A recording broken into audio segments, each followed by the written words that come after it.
He secretly filed for divorce with his mother's help, while I was designing our future home. I took everything they thought I'd lose. Now they watch me rise. At 32, I'd built a successful interior design business from nothing, working with high-end clients across the city. Marcus worked at his family's investment firm, charming and privileged, the man I'd fallen in love with 4 years ago at a networking event. His mother, Victoria, had never accepted me. From our first meeting at their country club, she'd made clear I wasn't what she'd envisioned for her son, my middle-class background, my manual labor career, my lack of proper connections. I heard his key at 12:15 a.m. He appeared in my office doorway, loosening his tie, wearing that practiced neutral expression. "Hey, babe, still working?" I held up my phone. "Sterling and Associates, family law." "Want to explain this?" His face cycled through surprise, calculation, resignation. "I can explain. I'm listening. Mom's been pressuring me. She thinks we rushed into marriage, that we're too different. She wanted me to explore our options, understand what would be involved if you decided you made a mistake marrying someone beneath your social station." He ran his hands through his hair, manipulation disguised as vulnerability. "It's not what you think." But I could see the truth in his eyes. Victoria's poison had taken root. "How long have you been planning to leave me?" The silence stretched between us like a chasm. Our marriage hadn't been slowly dying, it had been systematically dismantled. "The papers are already drawn up. I needed to understand the financial implications." Something cracked inside my chest. Not heartbreak, that felt too dramatic. More like a foundation settling, adjusting to shifted ground. "Get out!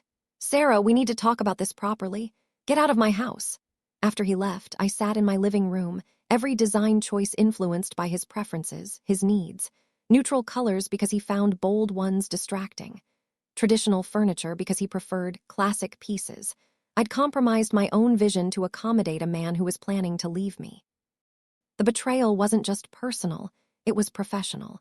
As an interior designer, my home was my showcase. I'd redesign my own space for someone secretly planning his exit strategy. This felt orchestrated, too clean to be just Marcus's idea. Victoria's fingerprints were all over this, manipulating her son into seeing our marriage as a mistake to be corrected. I spent the rest of the night going through our finances, understanding exactly what I stood to lose. By dawn, I had a clear picture of everything, and more importantly, I had a plan. Marcus stayed at his parents' estate, claiming he needed space to think. I let him believe I was paralyzed by shock while I gathered intelligence. My first stop was Jennifer Walsh, the city's best divorce attorney. I'd redesigned her office 2 years earlier, completing the project under budget when she needed impressive surroundings for a major case. "Do you really want to save this marriage?" Jennifer asked, reviewing their preliminary papers. I'd spent days asking myself the same question. "No, but I want to make sure I'm not steamrolled." The papers were insulting. They wanted me to waive claims to his trust fund, accept a modest payment, and sign a non-disclosure clause. In exchange, I'd keep what was already mine, the house and my business. "They're treating you like a liability to be managed," Jennifer explained. "You're entitled to portions of marital assets they're trying to hide." But money wasn't my primary concern. What rankled was the assumption I could be bought off quietly, that I'd disappear without demanding respect. Over the years, my work had taken me into the homes of mayors, judges, business leaders. I'd overheard conversations about deals, scandals, secrets. I'd never used that information maliciously, but I understood that knowledge was power in circles where reputation meant everything. Victoria's reputation was built on careful curation, board positions, charity work, social leadership. What she didn't know was that I'd accidentally become privy to information that could complicate her image. 2 years ago, working late at the Riverside Arts Center, I'd overheard a heated conversation involving Victoria, missing auction funds, and threats to expose irregularities if certain board positions weren't maintained. I'd filed it away, but now it seemed relevant. Research revealed a pattern of financial discrepancies at organizations where Victoria held leadership positions. Nothing prosecutable, but enough to raise uncomfortable questions if the right people started paying attention. Victoria had always underestimated me, seeing me as a working-class girl who'd gotten lucky. She had no idea my work had given me access to information networks and social connections that rivaled her own.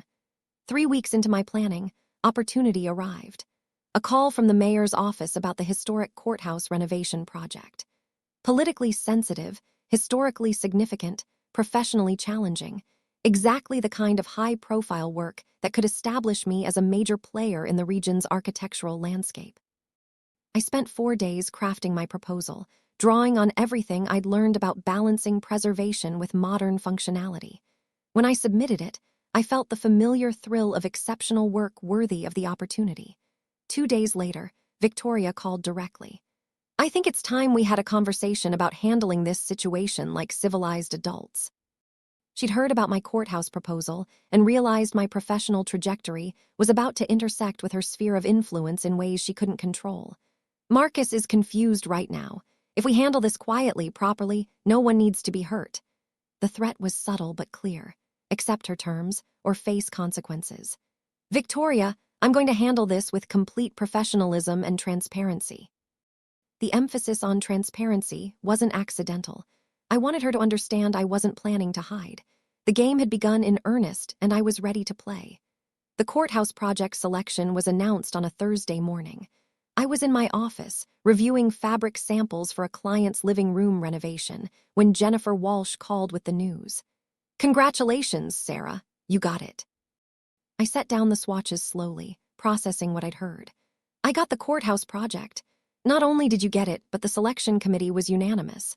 They said your proposal was exactly what the city needed, thoughtful, innovative, and respectful of the building's history while addressing modern requirements.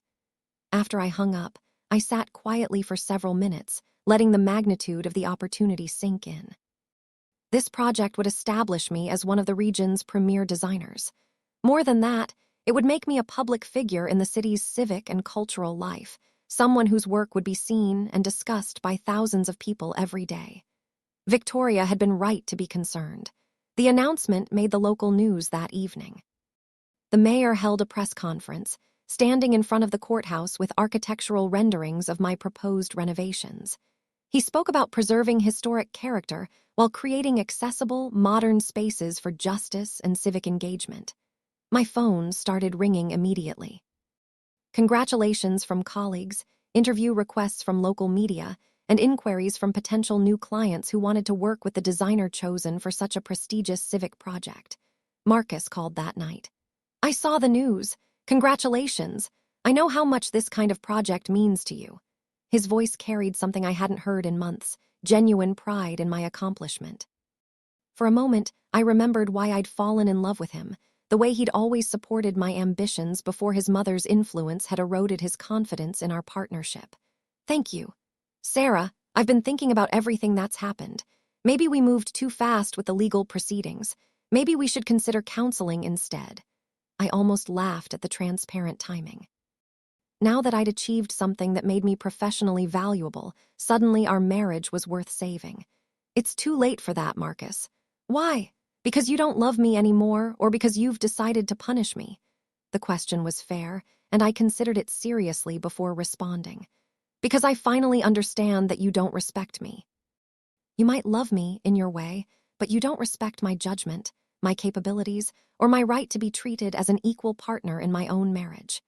That's not true. It is true. You spent months planning to leave me without including me in the conversation. You allowed your mother to manipulate you into seeing our marriage as a mistake rather than fighting for what we built together. You were prepared to let me be quietly erased from your family's life rather than standing up for the woman you married. He was quiet for a long time. Mom can be overwhelming sometimes, but she wants what's best for me.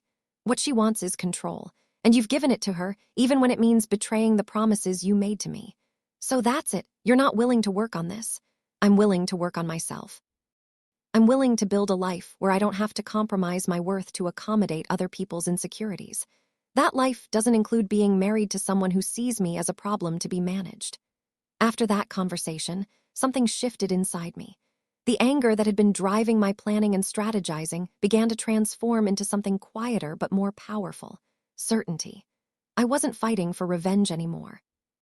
I was fighting for dignity, for the right to exist in my own space without apology or permission.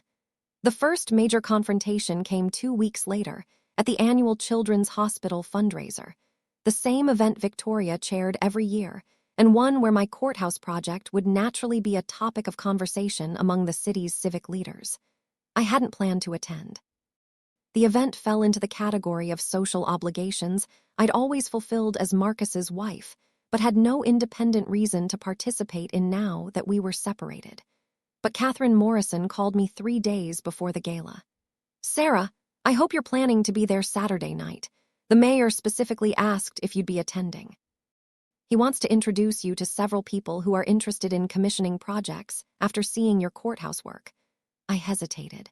Attending would mean facing Victoria on her own turf, in front of the entire social community that formed her power base. It would also mean making my professional independence visible in a context where I'd previously existed only as Marcus's wife. "I'll be there." I spent more on my dress for that evening than I'd ever spent on a single garment. Not because I wanted to compete with Victoria's designer wardrobe, but because I wanted to signal that I was there as a professional, someone who belonged in that room based on my own accomplishments. The gala was held at the Riverside Hotel, a venue I'd consulted on during their lobby renovation the previous year. The general manager, David Chen, greeted me personally when I arrived. "Ms. Morgan, wonderful to see you again. Congratulations on the courthouse project. We're all very impressed." As I moved through the cocktail reception, I was struck by how differently people responded to me compared to previous years. Instead of the polite but distant acknowledgement I'd received as Marcus's wife, I was getting genuine engagement from people who saw me as someone worth knowing professionally. Judge Patricia Williams, whom I'd met during the courthouse selection process, introduced me to her husband and 2 other couples as the brilliant designer who's going to transform our courthouse into something we can all be proud of. City Council member Robert Hayes asked detailed questions about my approach to historical preservation and suggested I consider proposing for the upcoming library renovation project. I was talking with the mayor about timeline expectations when I saw Victoria approaching, resplendent in a deep blue gown that probably cost more than most people's monthly salary. Marcus walked beside her, looking uncomfortable in his formal wear. "Mayor Davidson," Victoria said with her practiced social smile, "how lovely to see you here tonight. I don't believe you've met my son Marcus. He works at Blackwood Investments." The mayor shook Marcus's hand politely, but his attention remained focused on me.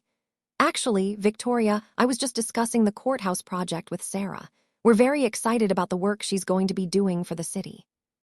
Victoria's smile tightened almost imperceptibly. "Yes, Sarah's little design business has been keeping her busy. It's nice that she has something to occupy her time." The dismissive tone was subtle enough to maintain plausible deniability, but clear enough to signal her opinion of my work's importance. The mayor looked confused by the undercurrent of tension. "Little design business. Morgan is one of the most sought-after designers in the region. The courthouse selection committee reviewed nearly 40 proposals from firms across 3 states. Her work stood out immediately." "How wonderful," Victoria replied, her voice sweet but her eyes cold. "I'm sure it will be a learning experience for her." That's when I realized Victoria had made a crucial miscalculation. She was treating me like a social rival, someone whose status needed to be diminished through subtle put-downs and strategic exclusion. But I wasn't operating in her social sphere anymore. I was operating in a professional context where my competence spoke for itself. "Victoria," I said calmly, "I appreciate your interest in my work. The courthouse project is indeed a wonderful opportunity to serve the community while preserving our city's architectural heritage." I turned to the mayor. "Speaking of community service, I understand Victoria chairs several important charitable organizations. Her dedication to fundraising has been remarkable over the years." The compliment was genuine, but it also served a strategic purpose. By acknowledging Victoria's contributions publicly, I was positioning myself as gracious and professional while subtly reminding everyone present that I understood the landscape I was navigating. Victoria couldn't attack me without appearing petty, especially in front of the mayor and other civic leaders who clearly valued my professional contributions. Marcus had remained silent throughout this exchange, but I could see the conflict in his expression. He was caught between his mother's expectations and his own recognition that Victoria's behavior was inappropriate. "Sarah," he said finally, "could we speak privately for a moment?" I excused myself from the mayor and followed Marcus to a quieter corner of the reception area. You don't have to do this, he said. Do what? Play these games with Mom. You've already won. You got the courthouse project, you're building your career. Can't you just let the divorce proceed quietly without turning it into a public spectacle? I studied his face, seeing traces of the man I'd married alongside newer elements I didn't recognize, weakness, resentment, and something that looked almost like fear. Marcus, I'm not playing games with your mother. I'm living my life, building my career, and participating in my community. The fact that your mother sees those activities as threatening says more about her than it does about me. She's not threatening. She's just protective of our family. Your family, not our family. I stopped being part of your family the moment you started secretly planning to divorce me. He flinched at the directness of my response. You could still be part of it if you wanted, if you were willing to compromise. What kind of compromise? Accept the settlement we proposed. Move on with your life. Let us move on with ours. I felt something crystallize inside me, a clarity that had been building for months finally reaching its full form. Marcus, do you hear yourself? You're asking me to accept being erased from 3 years of my life so that you and your mother can avoid the inconvenience of treating me like a human being with legitimate rights and feelings. It doesn't have to be about rights and feelings. It can just be about moving forward. Moving forward requires acknowledging what happened. You betrayed our marriage vows. Your mother manipulated you into seeing our relationship as something shameful that needed to be corrected. I'm not going to pretend that didn't happen just to make your transition more comfortable. I saw Victoria watching us from across the room, her expression tense with barely controlled anxiety. Sarah, please, if you push this, if you make it public and messy, it's going to hurt everyone involved. Including you? Yes, including me. Including my career, my family's reputation, our ability to maintain relationships in this community. And there it was, the truth he'd been dancing around for months. This wasn't about what was best for me or even what was fair. It was about protecting his comfort and his family's image at my expense. Marcus, I want you to listen to me very carefully. I'm not interested in hurting you or embarrassing your family. But I'm also not willing to sacrifice my dignity or my financial security to protect you from the consequences of your choices. What does that mean? It means we'll proceed with the divorce according to legal standards, not according to your mother's preferences. It means I'll continue building my career and participating in my community regardless of whether that makes Victoria uncomfortable. And it means that if anyone tries to damage my reputation or my business to punish me for not disappearing quietly, I'll respond accordingly. Marcus stared at me as if seeing me clearly for the first time in years. You've changed. No, I've just stopped pretending to be smaller than I am. When I returned to the main reception, Victoria was holding court near the silent auction display, surrounded by several other board members and their spouses. She looked up as I approached, her expression carefully neutral. Sarah, are you enjoying the evening? It's such an important cause. Absolutely. The work the hospital does for children in our community is remarkable. I was just thinking that my courthouse project will serve many of the same families, creating accessible, dignified spaces where people can participate in their civic responsibilities. One of the other women, someone I recognized from the museum board, leaned forward with interest. The courthouse project sounds fascinating. Are you planning to incorporate any artistic elements into the design? I spent the next 15 minutes discussing my vision for integrating local artistic traditions into the renovation, creating opportunities for community murals and historical displays that would make the building feel welcoming rather than intimidating. Victoria remained silent throughout this conversation, but I could see her processing the reality that I wasn't going away. The professional relationships I was building, the respect I was earning, the visibility my work was creating, none of it could be controlled or diminished through social manipulation. Near the end of the evening, as I was preparing to leave, Victoria approached me one final time. Walk with me to the ladies' room. I followed her into the elegant powder room, where we were temporarily alone. Sarah, I want to be direct with you. I appreciate directness. Marcus is my only child. His happiness and his future are my primary concerns. I've worked very hard to create opportunities for him, to build relationships and connections that will serve him throughout his life. I understand. Do you? Because I'm not sure you appreciate how much damage you could do if you're not careful about how you handle this situation. The threat was finally explicit. Victoria was no longer pretending to be concerned about my well-being or even about maintaining cordial relationships. She was warning me that she had the power to hurt me if I didn't comply with her wishes. Victoria, I think you may be misunderstanding the situation. Am I? You seem to believe that I need your permission to exist in this community, that my professional success depends on your approval or tolerance. But the courthouse project, the relationships I'm building, the career I'm creating, none of that has anything to do with your social influence. Her eyes narrowed slightly. Everyone is connected, Sarah. Reputation matters. References matter. One conversation with the right person can change how someone sees you professionally. You're absolutely right. Reputation does matter. That's why I've been so careful to conduct myself professionally, to deliver exceptional work, and to build relationships based on competence rather than politics. I stepped closer to her, close enough that she couldn't mistake my sincerity. But Victoria, reputation cuts both ways. The same community connections that give you influence also create accountability. People in our circles value fairness, integrity, and treating others with dignity. If you try to damage my career or my reputation out of spite, it will reflect poorly on you, not on me. For the first time in all the years I'd known her, Victoria looked genuinely uncertain. Are you threatening me? I'm explaining reality. You can't make me disappear just because you find my existence inconvenient. I'm a respected professional with my own relationships and my own value in this community. You can choose to treat me as such, or you can choose to make this more difficult than it needs to be. But you can't choose to erase me.